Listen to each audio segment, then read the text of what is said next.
하나님 말씀은 이사야 40장 1절에서 5절 1014페이지 이사야 40장 1절부터 봉독해 드립니다. 너희 하나님이 가라사대 너희는 위로하라. 내 백성을 위로하라. 너희는 정다이 예루살렘에 말하며 그것에게 외쳐 고하라. 그 복역의 때가 끝났고 그 죄악의 사함을 입었느니라. 그 모든 죄를 인하여 여호와의 손에서 배나 받았느니라 할지니라. 외치는 자의 소리여 가로되 너희는 광야에서 여호와의 길을 예배하라. 사막에서 우리 하나님의 대로를 평탄케 하라. 골짜기마다 도두어지며 산마다 작은 산마다 낮아지며 고르지 않은 곳이 평탄케 되며 험한 곳이 평지가 될 것이요 여호와의 영광이 나타나고 모든 육체가 그것을 함께 보리라. 대저 여호와의 입이 말씀하셨느니라. 아멘. 오직 예수님밖에 없습니다. 이번 주는 성탄주일입니다. 온 인류를 구원하기 위해서 아기 예수로 오시는 주님을 환영합니다. 하늘 처소를 마련하고 나를 영접하러 다시 오실 주님을 환영합니다. 어제 어떤 목사님이 전화가 왔습니다. 이번 금요일은 성탄 전야이고 토요일은 성탄절이고 그 다음 주일은 주일인데 어떻게 하면 좋겠냐고. 무슨 의미일까요? 너무 예배가 겹치니까 코로나 시대에 예배를 다 드려야 될지 또는 생략해야 될지 그 마음에 결심이 안 선다는 이야기죠. 여러분은 어떻게 생각하십니까? 저는 말했습니다. 그 교회는 그 교회를 담임하고 있는 목사님이 알아서 하시라고. 나는 금요 성탄 전야제 드릴 것이고 토요 성탄절 당연히 주님 오신 날인데 드려야 되고 그 다음 주일은 한 해의 마지막 주일인데 당연히 드려야지. 시청에서 누가 오면 어떡하냐고. 걱정하지 말라고. 우리 교회 벌금은 내가라도 내겠다고. 여러분, 성탄의 계절, 초림의 주님을 맞이한 사람들처럼 다시 오실 주님도 우리가 그렇게 맞이해야 될 것입니다. 이번 주간이라도 맞이할 준비를 해야 되기 때문에 저는 지금은 주의 길을 예비할 때입니다. 이런 제목으로 말씀을 드리려고 합니다. 혹 기억하시는 분은 기억하시겠지만은 예전에는 외국 대통령이 우리나라를 국빈 방문하면 많은 사람들이 도로에 나가서 환영했던 적이 있습니다. 우리 학생들도 동원이 되어서 뭐가 뭔지 모르고 길가에 나가서 태극기를 흔들기 시작하고 그리고 환영 대열에 오랫동안 저도 거기 있었습니다. 특히 미국 대통령이 방문할 때는 더더욱 그랬습니다. 34대 미국 대통령 다이어트 아이젠하워 대통령 그리고 35대 존 F 케네디 36대 존슨 37대 닉슨 이 사람들이 올 때마다 우리는 동원이 되어서 미아래에서 이제 종로 있는 데까지 나와서 막 태극기를 흔들곤 했습니다. 이제 39대인 카트라든지 40대인 레이건이라든지 그다음에 포드, 또 부시, 아버지 부시, 그다음에 아들 부시, 뭐 이런 사람들 때는 저는 대전으로 내려와서 사회생활을 했기 때문에 거기에 뭐 상관 안 했습니다마는, 어린 우리 학생들이 총동원되어서 열렬히 환영했습니다. 왜 동원해서라도 환영을 했느냐 하면, 그들이 왔다 가면 국가의 선물을 한 보따리 주고 가기 때문입니다. 아주 예전에도 그랬습니다마는 시골에 사시는 분들, 미국 대통령 고사하고 우리나라 대통령도 우리 지역에 한 번만 왔다 가라고 그렇게 원했습니다. 왜?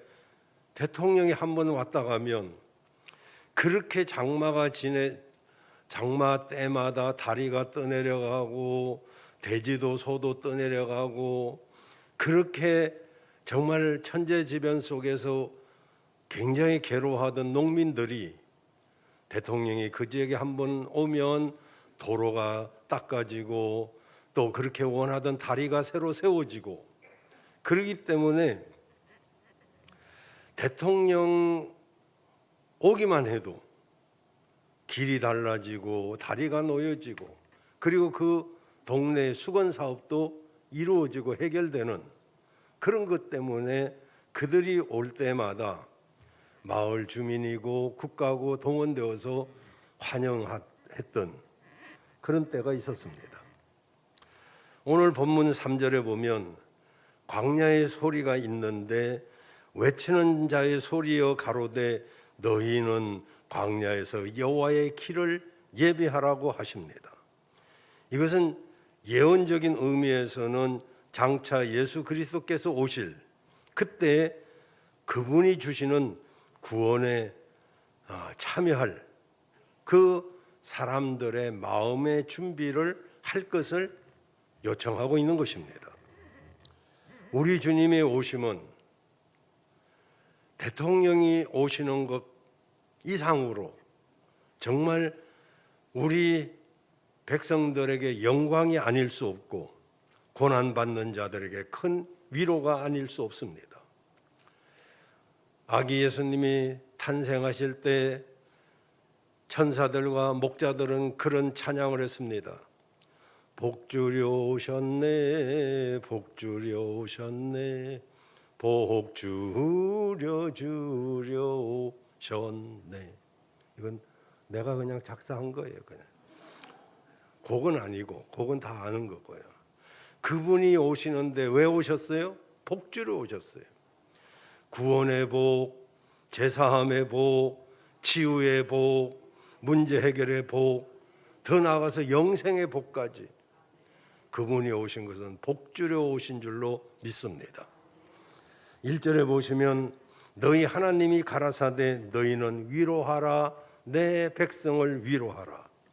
여기서 위로라는 말이 두 번 나오는데, 이것은 당시 바벨론의 포로 생활에서 이스라엘이 돌아올 것을 말씀하시는 것뿐만 아니라 이중적인 의미로서 예수 그리스도로 말미암아 이 땅에 와서 죄악에 매여 있는 우리들을 구원할 것을 말씀하고 있는 것입니다.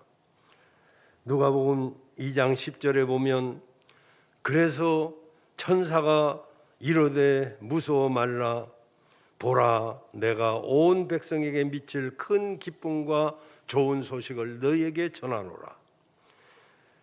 왜 이 기쁘게 좋은 소식을 전하느냐? 2절에 위로하라 위로하라 한 그 위로의 내용이 뭐냐 하면은 40장 2절에 보면 복역의 때가 끝났다라고 말합니다. 복역의 때가 끝났느니라. 네, 중간에 있네요. 보고 두 번째 줄. 그 복역의 때가 끝났다. 해마다 국경일이나 명절 때가 되면 제수들을 가석방하는 일을 합니다. 제수에게 있어서 석방이란 위로와 기쁨이 아닐 수가 없습니다. 제수가 복역을 끝냈다면은 더 이상 그는 제수가 아니고 자유인이 되는 것과 마찬가지로 우리 모든 인류를 향해서 아니 당신은 이스라엘 백성들이지만 복역의 때가 끝났다라고 선언하고 계십니다. 마치 형량이 많이 남아 있음에도 불구하고 하나님께서는 형 중지를 선포하시고 무죄를 선포하면 그 순간 그 사람은 죄에서 벗어나게 되는 것입니다. 이런 위로가 어디 있겠습니까? 3절에 보면 외치는 자의 소리여 가로되 너희는 광야에서 여호와의 길을 예비하라 사막에서 우리 하나님의 대로를 평탄케 하라 라고 하십니다. 여기 외치는 자의 소리, 히브리어 콜의 이 말은 어떤 외치는 자의 소리라는 그런 뜻으로 외치는 자의 모양은 보이지 않고 외치는 자는 시대마다 달라질지라도 그 소리는 여전히 자신을 나타내지 않고 그리스도를 높이는 세례 요한을 의미하면서 오늘날 이 시대의 주의 종까지 이르는 그 외치는 자의 소리, 그리스도를 높이면서 그리스도의 길을 예배했던 그 세례 요한을 비롯해서 오늘날도 많은 사람들이 주님이 오실 그때까지 주의 길을 예비하라 첩경을 평탄케 하라고 외치는 것입니다. 하나님께서는 그 택하신 종들을 통해서 사랑하는 주의 백성들에게 주의 길을 예비하라고 말씀하고 있는 것입니다. 나와 여러분들은 주의 길을 예비해야 될 줄로 믿습니다. 준비를 하는 자와 준비를 하지 않는 자는 똑같은 일을 당할 때도 엄청난 차이가 납니다. 미국에 어떤 죄수가 있었습니다.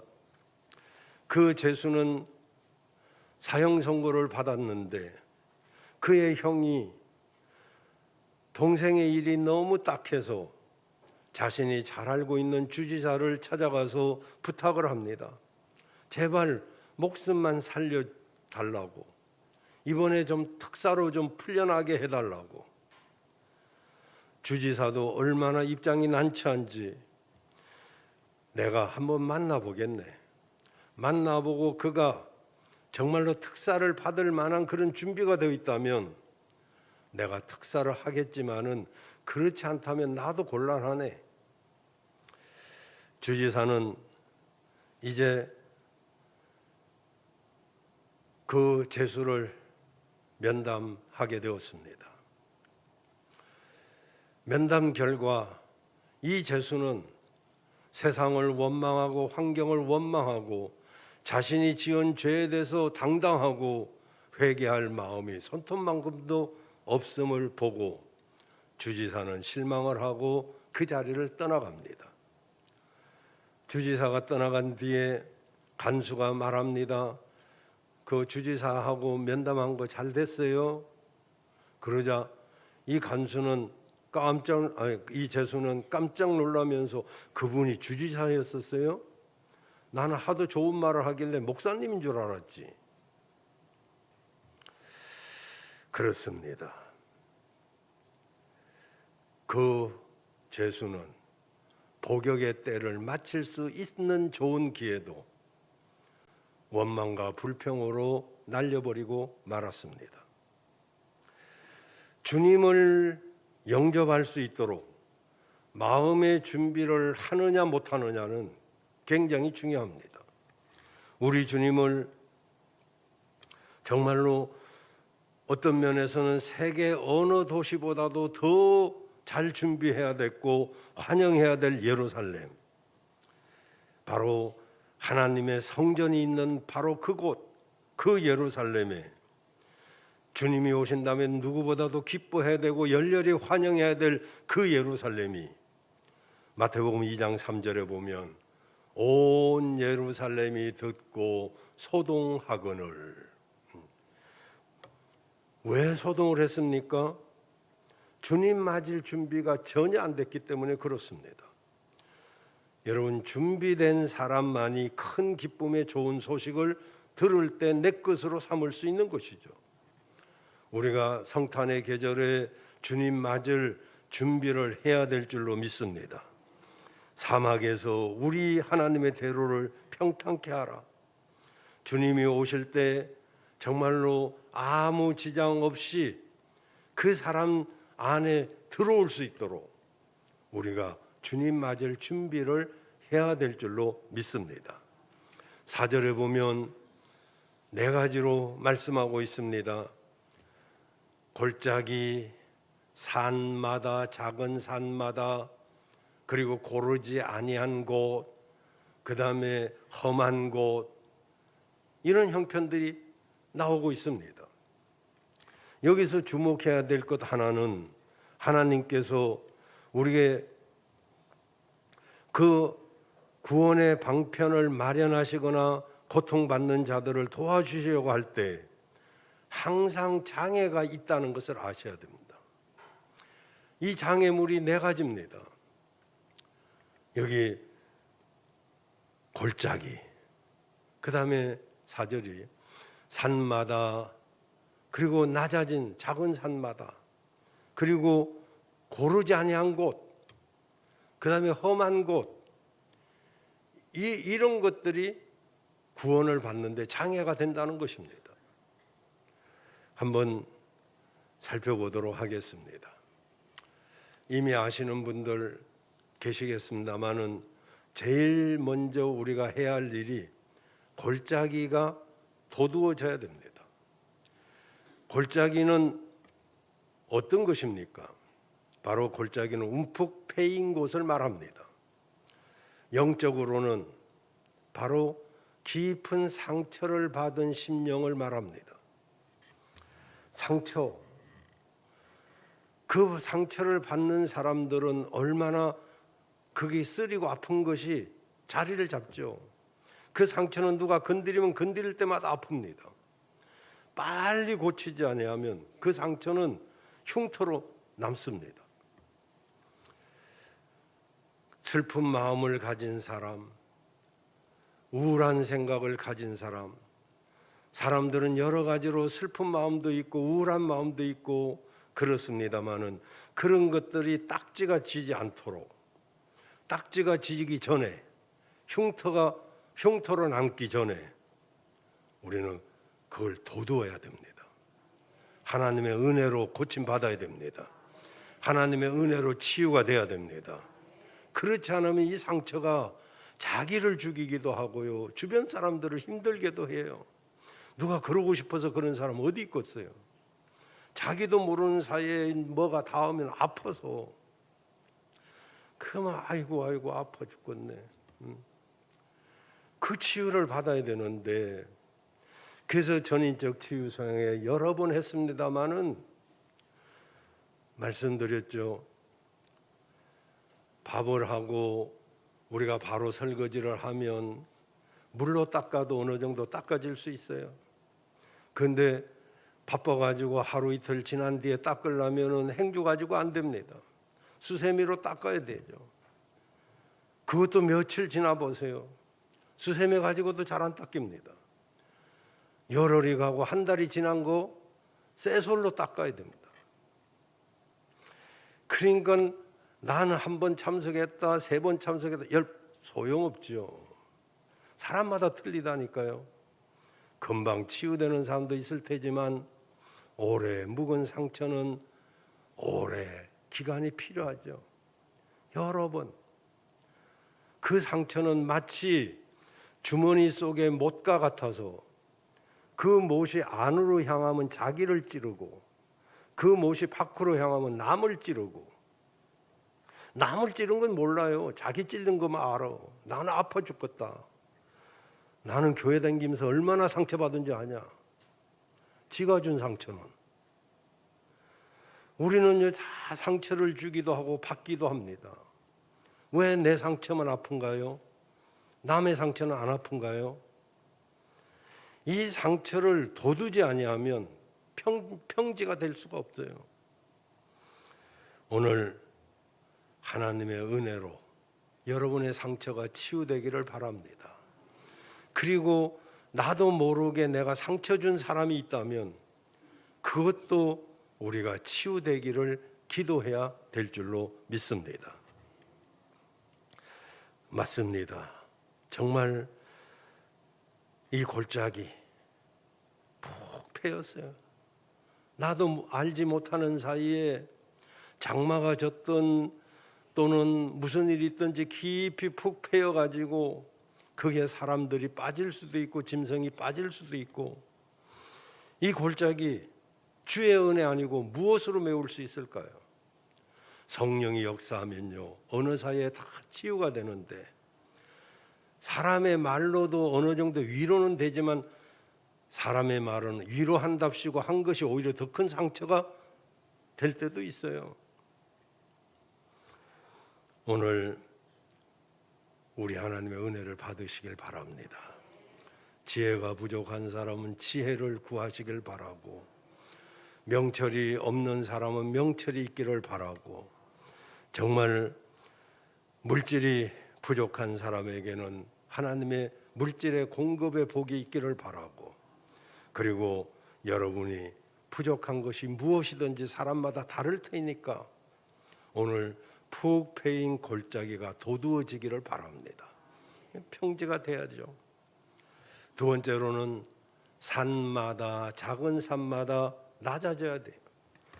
골짜기는 푹 패인 곳이지만 산은 올라간 것이죠. 작은 산이 있는 사람도 있고 큰 산이 있는 사람도 있어요. 작은 산은 그래도 어느 정도 동산이기 때문에 괜찮아요. 예를 들어서 우월의식, 남보다 내가 좀 낫다, 이것이 자긍심이 지나치면 산이 돼버리죠. 거기까지가 아니면 그냥 그래도 자기는 행복할 수 있어요. 나 정도 되면 뭐까지 거. 적당한 그 자존심, 이것은 본인에게는 괜찮죠. 그러면 이것이 교만하게 올라가 버리면 산이 돼버려요. 산이 돼버리면, 여러분 교만한 사람도 교만한 사람을 싫어하는 거 아시죠? 거만한 사람이 거만한 사람 싫어하는 거 아시죠? 그런데도 자기가 거만한지 모릅니다. 그래서 은근히 사람을 무시합니다. 은근히 깔봅니다. 저는 대한민국에 내가 무시할 사람은 없다고 늘 생각합니다. 나보다 못한 사람은 없을 것이다, 저는 그렇게 생각합니다. 그래도 어떤 때는 작은 산이 쑥 생기려고 그래요. 작은 산일 때 빨리 고치지 않으면 큰 산일 때는 이건 삽 갖고 되던 것이 포크레인 갖고도 안 됩니다. 왜 사람들은 그렇습니까? 이 꽃꽂이도 화분도 자주 말씀드리잖아요. 좋은 쪽을 보려고 애를 쓰잖아요. 난 뒤쪽을 봐요. 우리 집사님이 정성껏 꼽아서 얼마나 이쁜지. 화분도 이렇게 돌리고 저렇게 돌려서 좋은 쪽을 보려고 하잖아요. 그런데 왜 사람은 이리저리 돌려가지고 나쁜 쪽을 보냐 말이죠.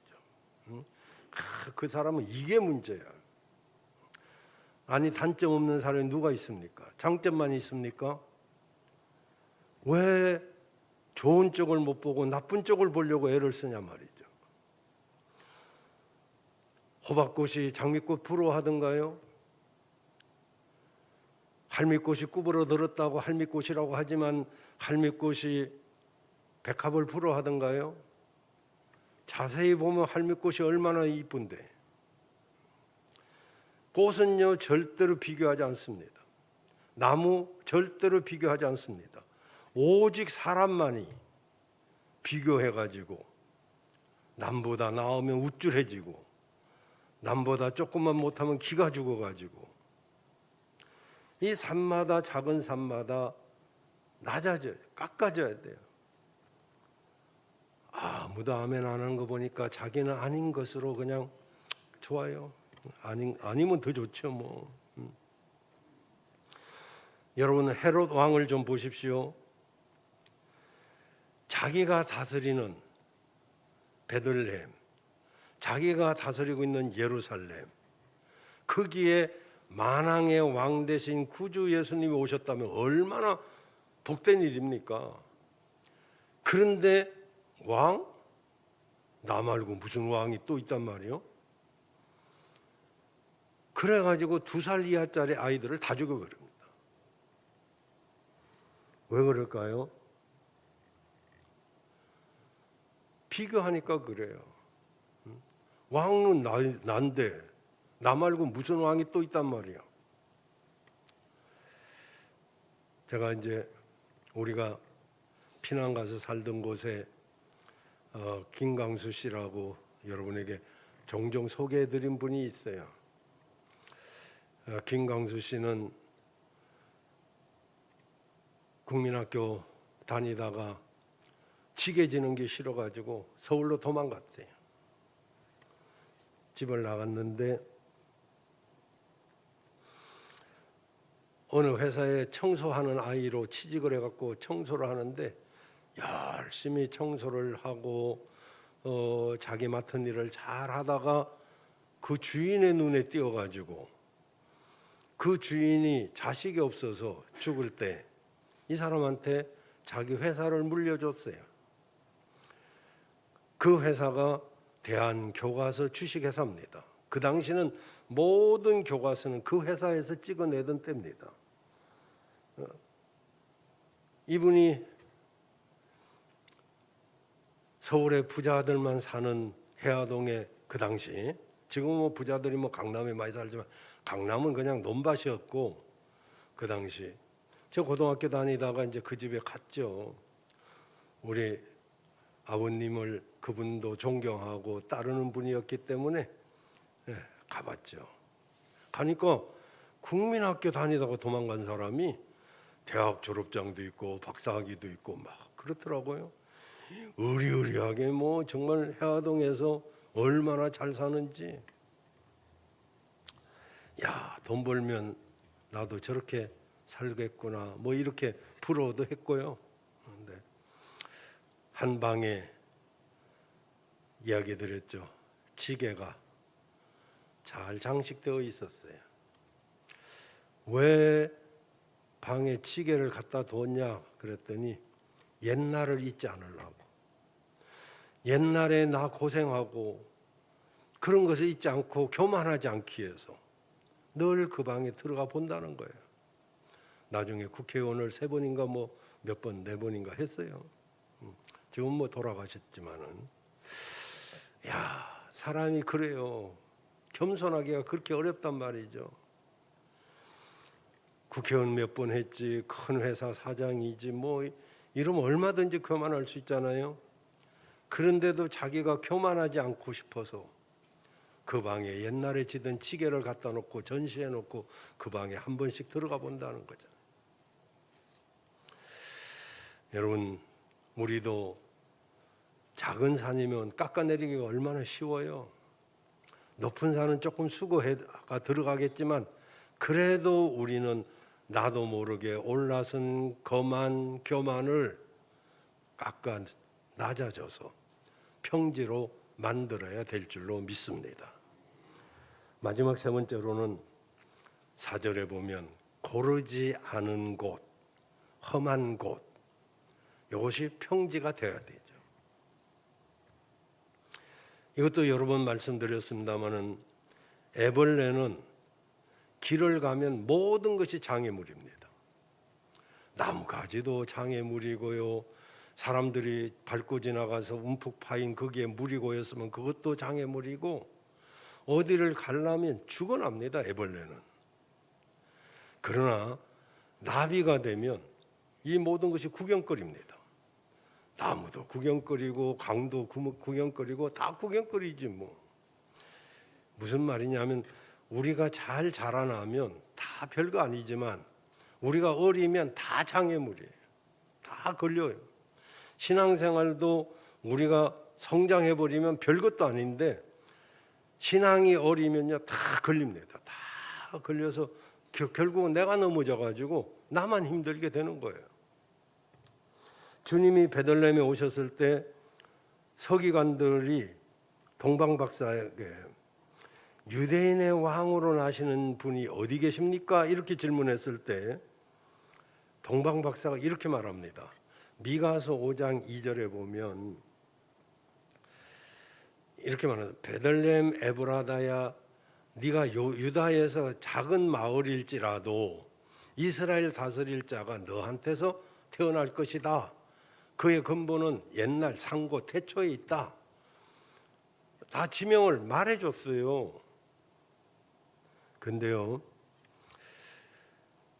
그들은 베들레헴으로 가지 않았습니다. 유대인의 왕으로 나신 분이 어디서 납니까? 물었으면 가야 되잖아요. 근데 알기만 알았지 하진 않았어요. 그들은 머리로는 알고 있지만 손과 발은 따라주지 않았습니다. 왜냐하면 현실주의자였기 때문입니다. 우리는 현실을 무시하진 않지만 우리는 현실주의자를 떠나서 이상주의자입니다. 그래서 우리는 이상을 꿈꾸는 것이죠. 그렇기 때문에 그 서기관들과 바리새인들은 머리로는 알았지만은 그 아는 것 때문에 주님을 만나지 못합니다. 여관 주인은 어떤 사람인가요? 여러분, 역사의 주인공, 정말로 우주 만물의 구세주, 그분이 자기 집에서 태어날 수 있는 기회지만 돈 때문에 받아들이지 않습니다. 왜냐하면 그 당시 최고로 돈 벌 수 있는 기회였거든요. 왜? 전국에 있는 사람들이 다 고향으로 호적하러 오는데 생전 없던 수입이 그 몇 달 만에 다 벌 수 있는 그런 기회인데 뭐 주님이 우리 집 안 태어나면 어떨 거요? 호적 때문에 오랜만에 호황을 누리는 이 여관 주인은 바로 만왕의 왕 인류의 구주를 자기 집에서 탄생할 수 있는 기회를 놓쳐버립니다. 여러분, 요셉과 마리아가 가난하긴 했지만 임신한 아내를 방어해 줄 정도 돈이 없어서 마구간에서 난 거 아닙니다. 누가복음 2장에 보면 그때 사관에 방이 없으므로 그랬어요. 왜냐하면 전국에서 몰려들어가지고 여관에 방이 없는 거예요. 다 찾아가지고. 그래서 어쩔 수 없이 마구간에서 태어났죠. 우리는 이 땅에 살기 위해서는 돈도 필요하고 또 여러 가지 것들이 필요합니다. 그러나 그것 때문에 가장 중요한 문제를 놓쳐버리면, 순간의 일 때문에 영혼을 잃어버리면 그것처럼 안타까운 일이 어디 있습니까? 간혹 교회를 다니다가 실망했다는 분들도 있습니다. 교회를 다니다가 이제 신앙을 떠나버리는 사람도 있습니다. 근데요, 한번 생각해 보세요. 사람은 어느 곳에 있든지 문제 없는 곳은 없습니다. 그 문제를 피하면 딴 문제는 없나요? 사람이 있는 곳은 다 문제가 있게 마련이고 그 문제를 이기지 못하면 그는 어딜 가도 또 그런 문제를 당할 것입니다. 그래서 사람 때문에 하나님을 버리는 어리석은 일을 하면 본인만 손해가 아니겠어요? 우리는 오직 주님만 보고 신앙생활 해야 될 줄로 믿습니다. 이제 말씀 마치겠습니다. 여러분, 성탄절은 주님을 모시는 우리들에게는 기쁨의 날이고 행복의 날이어야 될 줄로 믿습니다. 성탄의 종은 주님을 영접하는 겸손한 마음을 소유한 사람만이 맞이할 수 있어요. 사람들 때문에 움푹패였거나 환경 때문에 움푹패여서 상처가 난 분이 있다면 오늘 은혜 받고 골짜기를 메우시길 바라고, 나도 몰래 올라간 교만이나 거만이 있다면 그건 높아지게 되기를 바라고, 그리고 이왕 낮아졌으면 고르게, 그리고 험한 곳이 없도록 평지로 만들어서 은혜의 여러분이 되시기를 주의 이름으로 축원합니다.